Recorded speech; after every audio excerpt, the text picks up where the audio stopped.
আপনারা কারা কারা একা একা যখন নামাজ পড়েন, নফল হোক সুন্নত হোক বা ফরজ হোক, যখন নামাজ পড়েন প্রায় রাকাতে সূরা কুল হুয়াল্লাহ পড়েন কারা কারা? একটু হাত তোলেন তো। আচ্ছা, হাত নামান। খুশি হইয়া হাত তুলছেন, মনে করছেন প্রশংসা পাবেন। প্রশংসা না, বরং একটা বদনাম পাওয়ার ভয় আছে। সূরা ইখলাস, এটাকে আমরা সাধারণত কুল হুয়াল্লাহ সূরা বলি, তাই না? ইখলাস মানেটা কি? আমরা যেহেতু এই সূরাগুলো নামাজের মধ্যে সবচেয়ে বেশি পাঠ করি, ঠিক না বেঠিক? এই সূরাগুলো অর্থাৎ শেষের দিককার সূরাগুলো আমরা যেহেতু বেশি নামাজের মধ্যে পাঠ করি, এই সূরাগুলোর অর্থ যদি আমি জানি, ব্যাখ্যা যদি আমি জানি, তাহলে নামাজের মধ্যে মনোযোগ ধরে রাখা সহজ হবে। কারণ আপনি মুখে কি পড়তেছেন আপনি নিজে অর্থ বুঝেন না, মন্ত্রের মতো পাঠ করতেছেন। যদিও না বুঝে পড়লেও আপনি সওয়াব পাবেন, কিন্তু না বুঝে পড়লে তো আর এই কোরআনে আল্লাহ কি বলেছে এটা আপনি জানতে পারবেন না। না জানলে সে অনুযায়ী আপনি আমলও করতে পারবেন না। এই জন্য আমাদেরকে বুঝতে হবে। এই জন্য সূরা ইখলাস সম্পর্কে আমরা জানি। ইখলাস এই সূরার নাম হলো সূরাতুল ইখলাস বা ইখলাসের সূরা। ইখলাস শব্দের একটা অর্থ হলো পিওর করা, খাঁটি করা। তার মানে আমাদের ইবাদতটা শুধু আল্লাহর জন্য হবে, খাঁটি হবে, এখানে কোনো ভেজাল অন্য কারোর জন্য সেটা হবে না। আমাদের দোয়াগুলো সব শুধু আল্লাহর জন্য হবে, খাঁটি এবং ফ্রেশভাবে আল্লাহর জন্য নিবেদন করবো, সাথে আর কারোর সেখানে শরিক করব না। এই জন্য এই সূরার নাম ইখলাস, যে এই সূরার মধ্যে আল্লাহর ইবাদত, একত্ববাদ, তাওহীদ, এটাকে খাঁটি করবার নির্দেশ দেওয়া হয়েছে। আল্লাহর কোনো শরিক নাই, এই জন্য এটাকে সূরা ইখলাস বলা হয়েছে, খাঁটি করার সূরা, ঈমানকে বিশুদ্ধ করা, তাওহীদকে ঠিক করার সূরা। একইভাবে ইখলাসের আরো বিভিন্ন অর্থ এবং বিভিন্ন ব্যাখ্যা আছে, আমরা শুধু এইটুকু বলি।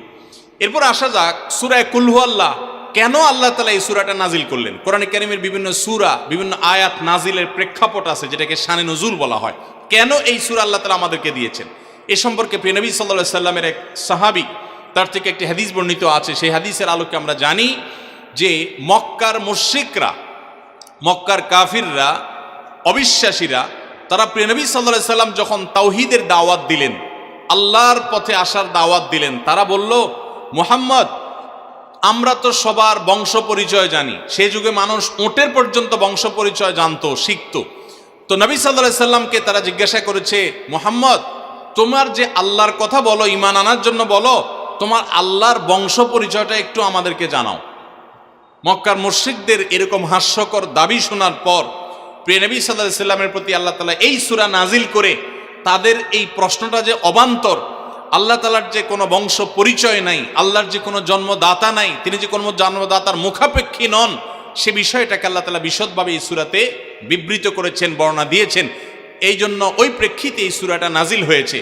কোন উলামা ইকরাম, কোন মুফাসসিরগণ অবশ্য ভিন্ন আরও একাধিক কথাও বলেছেন। তবে এটি সবচেয়ে প্রসিদ্ধ এবং বেশিরভাগ মুফাসসিরদের মতে এটি যে সূরা ইখলাস, কুল হুয়াল্লাহ সূরা নাজিল হয়েছে মক্কার মুশরিকরা প্রিয় নবী সাল্লাল্লাহু আলাইহি সাল্লামের কাছে আল্লাহর বংশ পরিচয় জানতে চাওয়ার মতো মূর্খতাসুলভ প্রশ্ন করেছে। সেই প্রশ্নের জবাবে এই সূরায় আল্লাহ রাব্বুল আলামিন বিস্তারিত বিবরণ দিয়েছেন। এবার আসুন আমরা এই সূরায় কি বলেছেন আল্লাহ রাব্বুল আলামিন সে বিষয়ে জানবো, এবং সেই সাথে এই সূরাটার বিশেষ ফজিলত আছে। সূরা ইখলাসের আবার স্পেশাল ফজিলত আছে, কি সেটা আমরা জানবো ইনশাআল্লাহ তাআলা। আমরা প্রথমে আসুন সূরার অর্থ আমরা জেনে নেই। কুল হুয়াল্লাহু আহাদ। আমার সাথে সাথে আপনারা বলেন, কুল হুয়াল্লাহু আহাদ, আল্লাহুস সামাদ,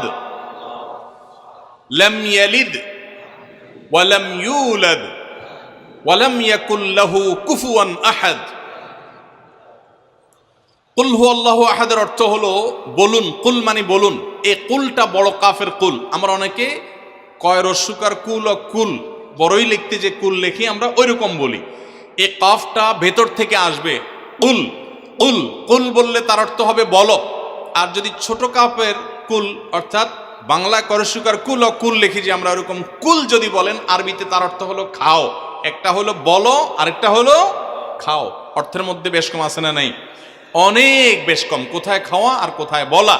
এই জন্য এই কফটাকে একটু শুদ্ধ করার চেষ্টা করতে হবে। কুল ভিতর থেকে, কুল কুল হুয়াল্লাহু আহাদ। এর অর্থ কি? কুল মানে বলুন।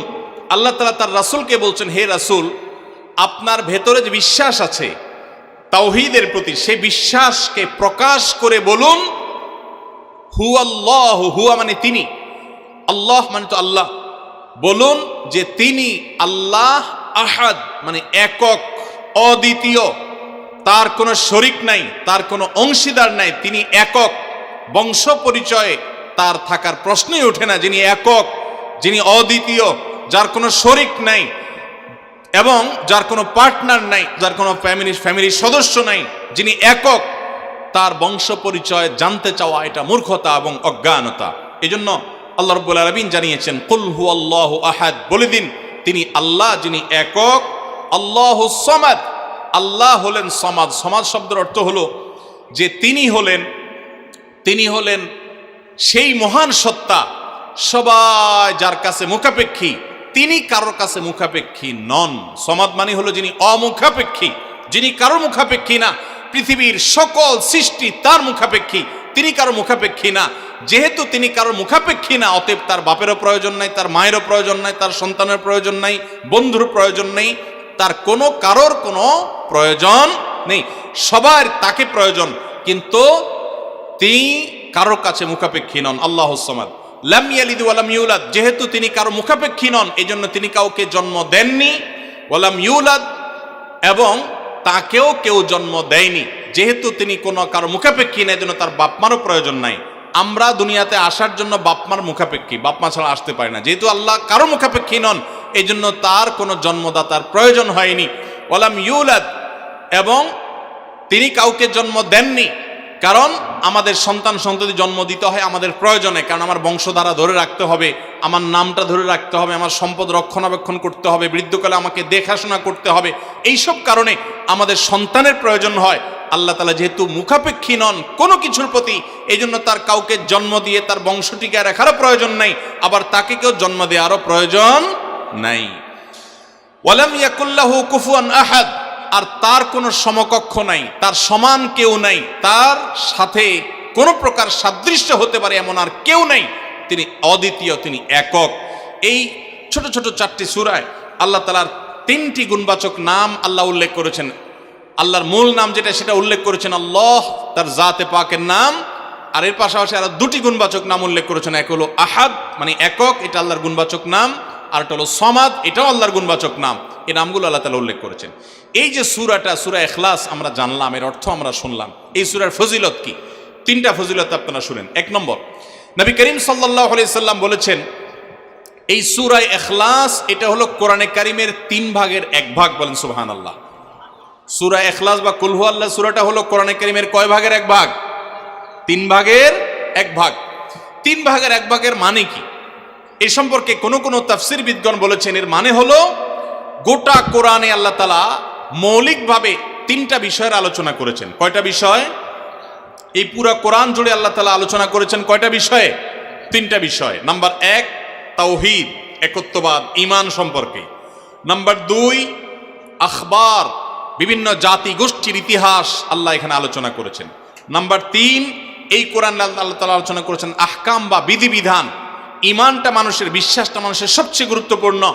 বিশ্বাস মানুষকে পরিচালনা করে, জন্য কোরআনে এটার আলোচনা সবচেয়ে বেশি। এরপর ইতিহাসের আলোচনা মানুষের অনেক বেশি প্রয়োজন শিক্ষা গ্রহণ করবার জন্য পূর্বের ঘটনাবলী থেকে, সেজন্য সেগুলোও আছে। আর 3 নম্বর বিধিবিধান, মানুষ কিভাবে চললে কোন দিকে গেলে লাভ হবে, কোথায় গেলে ক্ষতি হবে, সে হালাল হারামের বিবরণ কোরআনে আছে। 3টা বিষয়ের আলোচনার মধ্যে একটা হলো তাওহীদ বা ঈমান। এই সূরা ইখলাস এমন একটা সূরা কোরআনের, এই একটা সূরাতে পুরা সূরার 4টা আয়াতের সবগুলো আয়াতে শুধু ঈমান সম্পর্কে, শুধু আল্লাহর জাত সম্পর্কে বলা আছে। বলেন সুবহানাল্লাহ। ভাইরা আমার, এই সূরা ইখলাস বা সূরা কুল হুয়াল্লাহ এটা কোরআনে কারীমের 3 ভাগের 1 ভাগ। এটার একটা ব্যাখ্যা। আরেকটা ব্যাখ্যা হলো, কোরআনে কারীম যদি কেউ পুরাটা পড়তে পারে, যে পরিমাণ সওয়াব সে লাভ করবে। শুধু কুল হুয়াল্লাহ সূরা যদি একবার পাঠ করে, কয়বার? একবার যদি পাঠ করে, কোরআনে কারীমের 3 ভাগের 1 ভাগ তেলাওয়াত করার সওয়াব আল্লাহ তাআলা ওই ব্যক্তিকে দান করেন। তাহলে যদি কেউ 3 বার পাঠ করে, তাহলে এখান থেকে বোঝা যায় যে আল্লাহ তাআলা তাকে পুরা কোরআন একবার তেলাওয়াতের সওয়াব দান করবেন। পুরা কোরআন কষ্ট করে তেলাওয়াত করলে সেটার যে মর্যাদা হবে সেটা অবশ্যই ভিন্নতর। কিন্তু 3 কুল সূরা ইখলাস এটাকে 3 বার পাঠ করলে আল্লাহ রাব্বুল আলামিন কোরআনে কারীমের পূর্ণাঙ্গ কোরআন তেলাওয়াতের সওয়াব পাবেন বলে অনেক উলামা ইকরাম, মুহাদ্দিসিন ইকরাম বলেছেন এই হাদিসের আলোকে। এটা হলো এর দ্বিতীয় ফজিলত। প্রথম ফজিলত। দ্বিতীয় ফজিলত হলো, আমাদের প্রিয় নবী সাল্লাল্লাহু আলাইহি ওয়াসাল্লামের সময়ে তিনি এক দলকে একটা অভিযানে পাঠিয়েছেন। তাদের মধ্যে যিনি ইমাম সাহেব ছিলেন, ওই আল্লাহর বান্দা প্রত্যেক নামাজের মধ্যে যে কোনো সূরা পড়তেন, যে কোনো কেরাত পড়তেন, শেষে সূরা ইখলাসটা অবশ্যই পাঠ করে তারপর রুকুতে যাইতেন। এখন সাহাবীদের মধ্যে একটা প্রশ্ন দেখা দিল যে এই লোকটা প্রত্যেক রাকাত নামাজে সূরায়ে ফাতিহা আলহামদু সূরা পাঠ করার পর যেই সূরাই পড়েন, যেই কেরাতই পড়েন, সাথে আবার কুল হুয়াল্লাহটা কেন পড়েন? আমরা তো নবী সাল্লাল্লাহু আলাইহি ওয়াসাল্লাম কিরম করতে দেখি নাই।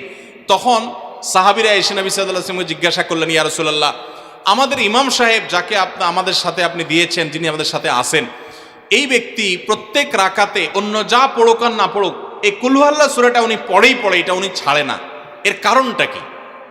তখন নবী সাল্লাল্লাহু আলাইহি ওয়াসাল্লাম জিজ্ঞাসা করলেন ওই ব্যক্তিকে যে তুমি কেন এই সূরা পাঠ করো? অবশ্যই অবধারিতভাবে সূরা ফাতিহা না প্রত্যেক রাকাতে ফিক্সড, অন্য কোনো সূরা তো ফিক্সড না, তুমি অন্য যাই পড়ো সাথে প্রত্যেক রাকাতে কুল হুয়াল্লাহ দিয়ে শেষ করে তারপর রুকুতে যাও কেন? তখন সে সাহাবী বলেন, ইয়া রাসূলুল্লাহ, আমি কেন পড়ি? কারণ কোরআনে কারিমে এই একটা সূরা, সূরা ইখলাস বা কুল হুয়াল্লাহ সূরাটা একমাত্র সূরা যেই সূরার শুরু থেকে শেষ পর্যন্ত সবগুলো আয়াতে শুধু আমার আল্লাহর কথা বলা আছে। কোরআনের অন্য কোনো সূরা এমন নাই যেই সূরার শুরু থেকে শেষ পর্যন্ত পুরো সাবজেক্ট আগা টু গোড়া পর্যন্ত সবগুলো বিষয়, সবগুলো আয়াতে শুধুমাত্র আল্লাহর পরিচয় দেওয়া হয়েছে এমন আরেকটা সূরা নেই। যেহেতু এখানে শুধু আল্লাহর কথাই বলা হয়েছে, এই জন্য এই সূরাকে আমার অনেক বেশি পছন্দ হয়, এই জন্য এই সূরাকে অনেক বেশি আমি ভালোবাসি। আমার আল্লাহর আলোচনা এখানে, অন্যান্য সূরাতে কোথাও ইতিহাস, কোথাও হালাল হারাম, কোথাও বিধিবিধান, কোথাও অন্যান্য আলোচনা আছে, কিন্তু এই সূরায় শুধু আমার আল্লাহর কথা বলা আছে। এই জন্য আল্লাহর মহব্বতে এই সূরাকে আমি অনেক ভালোবাসি, কুল হুয়াল্লাহ সূরাকে। নবী করিম সাল্লাল্লাহু আলাইহি ওয়াসাল্লাম তখন বলেছেন, তোমার এই ভালোবাসার কারণে আমার কাছে ওহী আল্লাহ পাঠিয়েছেন যে আল্লাহ তাআলা তোমাকে স্পেশালি ভালোবাসেন। এবং অন্য বর্ণনায় আসছে নবী সাল্লাল্লাহু আলাইহি ওয়াসাল্লাম বলেছেন, হুব্বুকা ইয়াহা ইউদখিলুকাল জান্নাহ, তুমি এই সূরাকে যে ভালোবাসো, এই ভালোবাসার কারণে আল্লাহ তাআলা তোমাকে জান্নাতে প্রবেশ করাবেন, সে ওয়াদা করেছে। অতএব ভাইরা আমার, সূরা ইখলাস বা কুল হুয়াল্লাহ সূরাকে স্পেশালি আমরা মহব্বত করব, ঠিক আছে না ইনশাআল্লাহ? এই সাহাবীর পাশাপাশি মদিনায় আরেক সাহাবী, তিনিও ইমামতি করতেন এবং ইমাম হিসাবে দায়িত্ব প্রাপ্ত ছিলেন নবী সাল্লাল্লাহু আলাইহি ওয়াসাল্লাম তরফ থেকে, তিনিও একই কাজ করতেন। তার ব্যাপারে নবী সাল্লাল্লাহু আলাইহি ওয়াসাল্লামের একই রকমের জবাব দেওয়ার কথা আমরা হাদিস থেকে জানতে পারি। সেখান থেকে সূরা ইখলাসের মর্যাদা বোঝা যায়। আমরাও অনেকে সূরা ইখলাস প্রায় রাকাতে পড়ি, আছে না নাই? আপনারা কারা কারা একা একা যখন নামাজ পড়েন, নফল হোক, সুন্নত হোক বা ফরজ হোক, যখন নামাজ পড়েন প্রায় রাকাতে সূরা কুল হুয়াল্লাহ পড়েন কারা কারা? একটু হাত তোলেন তো।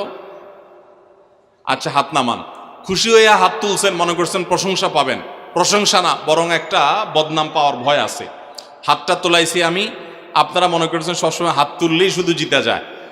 দেখেন, যারা সূরা ইখলাসকে মহব্বত করে, এই যে ঘটনা আমরা শোনালাম নবী সাল্লাল্লাহু আলাইহি ওয়াসাল্লাম, এটা জেনে যে আমার আল্লাহর আলোচনা আছে এই সূরায়, অন্য কোনো আলোচনা নাই, আল্লাহর পরিচয় উল্লেখ করা আছে, আল্লাহর বৈশিষ্ট্য এবং ক্ষমতার উল্লেখ আছে, সেই মহব্বতে যদি কেউ সূরা ইখলাসকে মহব্বতের সাথে ধীরে ধীরে পড়ে, তাহলে তো তিনি অবশ্যই আল্লাহর কাছে বিশেষ মর্যাদা পাবেন। ওই সাহাবীর মতো আল্লাহর ভালোবাসা পাওয়ার সম্ভাবনা জোরালো।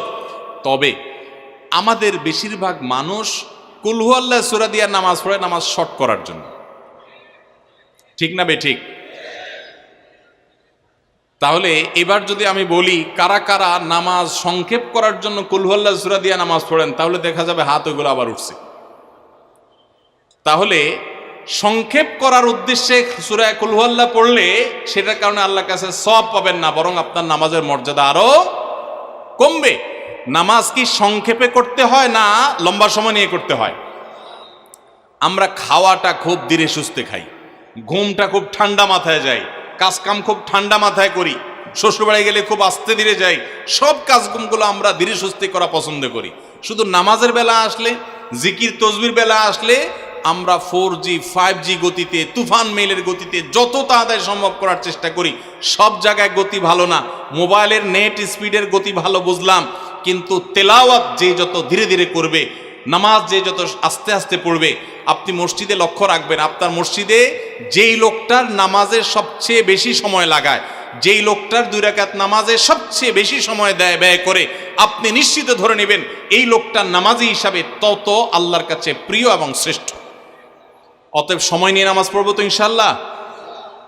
আমাদের অনেকেরই তাড়াহুড়া করে নামাজ পড়ার স্বভাব আছে ভাইরা, ভালো না এটা। যাই হোক, তো সূরা ইখলাস আমরা এটাকে সংক্ষেপ করার জন্য পড়বো না, মহব্বত করার জন্য পড়বো আজ থেকে, ঠিক আছে তো ইনশাল্লাহ।